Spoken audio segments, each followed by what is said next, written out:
Hey everyone, Ross McCorkle here with another episode of the Depot 180. The Pittsburgh Steelers were victorious over the Green Bay Packers on Sunday afternoon to advance to 6-3. You thought all the national media was confused about the Steelers' success at 5-3. Well, now they are 6-3, and not much changed either. It was another close game. Kenny Pickett remained without an interception, holding the longest active interceptionless streak at 147 pass attempts and counting. He didn't do much else otherwise, but he did protect the football, which has been the formula for success this season. The other part of that formula has become the running game. The Steelers rushed for 205 yards against the Packers and have now rushed for 371 over the last two games. That is good enough for the second or third best rushing unit over the last 2 weeks, depending on which metrics you are looking at.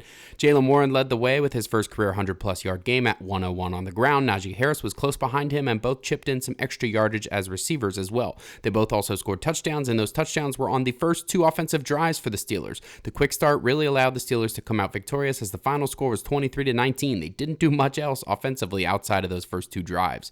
The defense allowed way too many explosive plays, but they did their typical bend but don't break routine and had two interceptions late in the game to help maintain their lead. There was also a blocked PAT in the second quarter by Patrick Peterson. That was a key play in this game, as it forced the Packers to try and score a touchdown late instead of a field goal to send the game to overtime.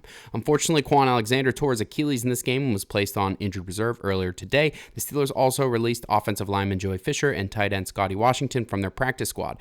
There should be some corresponding moves to help fill out the back end of the roster in the coming days. One player that could look to is Michael Walker. He had 107 tackles for the Atlanta Falcons last season and is playing in his fourth season as a pro, currently on the Steelers practice squad. Mike Tomlin mentioned him in the weekly Tuesday press conference as a guy that will likely play a role moving forward. They also have Mark Robinson, who is in his second year of his career with the team and was the only remaining player from last year's group. He saw 40-some snaps toward the end of last season, and Tomlin mentioned liking his development and his trajectory. Quote, obviously he is first in line. Robinson played 60% of snaps last week and registered 3 total tackles. Let me know how you enjoyed the video on Twitter at Ross_McCorkle, and as always, visit SteelersDepot.com for your latest and greatest Steelers breaking news and analysis.